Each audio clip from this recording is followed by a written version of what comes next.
Amy is down on her luck. She has 2 shifts at McDonald's. Her husband just got laid off, and she doesn't even know if she's going to afford dinner for her family. She's praying at church, and she's hoping her luck will improve. On her way out, she sees a kiosk where you use some free financial advice. She taps on it, interested in what it is. Prosperity Partners is a service where we connect advisors with people in need. She needs to take away her debt, $10,000. She also wants to save her education to be a nurse. Finally, she's smart enough, she can grow her money. She provides her name and phone number.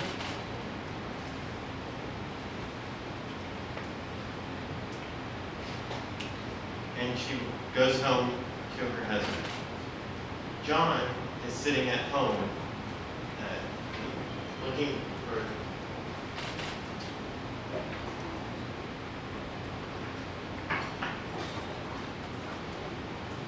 John gets an email. He's an advisor on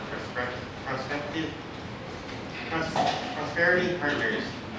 He sees that Amy is in need of advice that he's very knowledgeable about. He's a financial advisor looking to donate his time. He accepts the offer to give Amy advice and can make a phone call immediately and connect to her. Hello, this is Amy. Hi Amy, my name is John Finkel, a financial advisor. I heard about your financial needs through Prosperity Partners.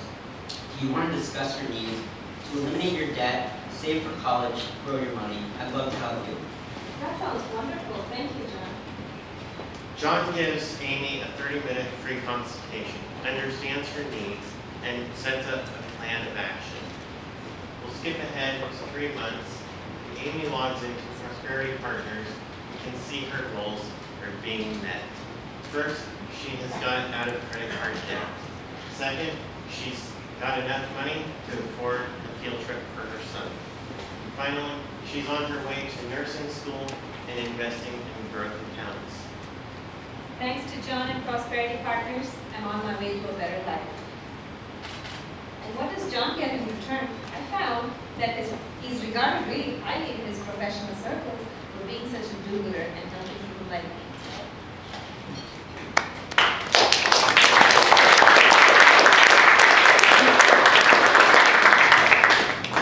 So 34% of families in California are low-income families.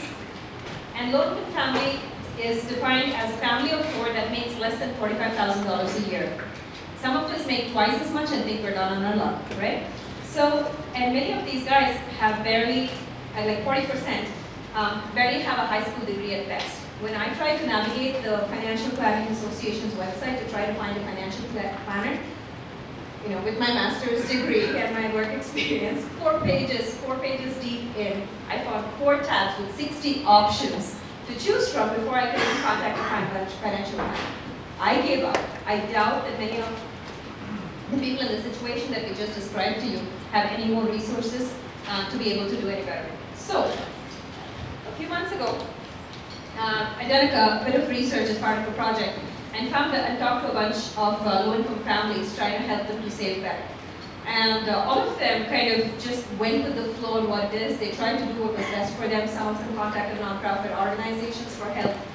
But there were 8 remarkable individuals out of that group that had actually broken the mold and become an oncologist, a couple of product managers, a data scientist, and a few others. And what was the thing that was common amongst all of them? They all had a dream, they dared to dream. But most of all, they serendipitously had someone in their life who they met, a friend, a boyfriend, a teacher, that gave them tips to push through these barriers, to try to get better, to give them good financial advice to make good decisions. None of these resources were readily available to them. What we wanted is a simple, low barrier to entry to be able to connect a set of Good Samaritans or even case managers from nonprofit organizations to people like Amy, where they can just sit down, get a little bit of guidance, and frankly speaking, get themselves out of the rut and And that's actually good for the economy too, isn't it? So that's according to Sandrich.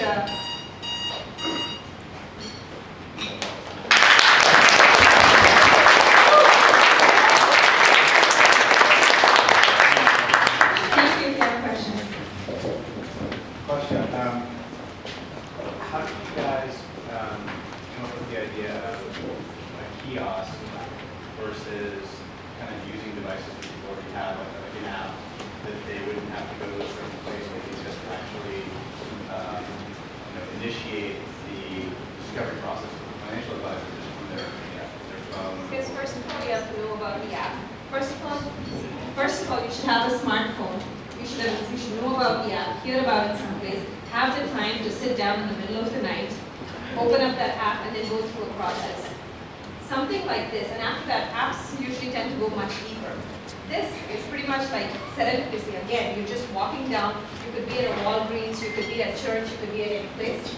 And you see this, even when you're not thinking about it, when it's always on your mind, you say, oh, 2 steps in, your information's gone, and you get a phone call. There's nothing that I had to do out of my 2 shifts at McDonald's, 2 kids, and a husband without a job to try to figure that out. It's just to kind of make it seem like magic for these people and change, exactly, to break that barrier of entry. Question, what feedback mechanisms would you imagine for to find out if the financial advisors are actually giving advice that's helpful?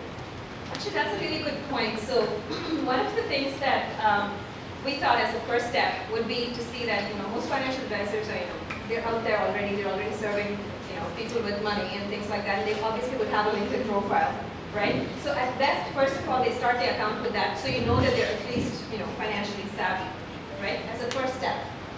And then as they go through the thing, this portal, and even though we're not demonstrating it in this demo, it has the potential to grow into one that can aggregate resources that will work and be specific for people's specific needs, people with this age, this income, kids of this age, and provide those tools. So what I found out by talking to a few financial advisors recently is the fact that one of them literally was able to napkin sketch on a cab ride by asking the cabbie a few questions to find out what he was doing wrong with his life. And he gave him that and gave him a piece of advice and walked out. 3 months later, with his business card, 3 months later, he got a call back saying, dude, I'm actually saving now. I've never done that before. So this is something significant, and more people are willing to donate their time. But it's one of those, again, break the barrier to try to meet. Where do they go and find someone to do it, right? So this is just a platform to connect to good individuals so they can change each other's lives. Yes, ma'am. How do you think you'll develop the trust so that they'd be prepared to enter this kind of information into a kiosk? So the only thing we ask in that kiosk is a name, or either a phone number or an email. That's what we ask for. So this is like a basic thing. If it's an email, you can always have a dummy email or dummy name and put that name in. One of the first steps that John does in our skit too is call this person up and find out what their needs are. You'd have a 30-minute consult, you could do a video conference, and whatever of that sort to understand what this person's financial needs are, right? And as we see this growing, as with most of these kind of social encounters, I mean, they could meet in a public place, and you don't need a social security number to figure out. All you need is this person to tell you, this is how much I make, these are the things I spend on. I've seen these financial planner tools. If they have an Excel spreadsheet, they keep them out and they dish out. They can see the mistakes that they're doing right away. And this is an opportunity for them to build trust. Once they meet once they meet twice, either online or on the phone or in person. They build that relationship, and then, yeah.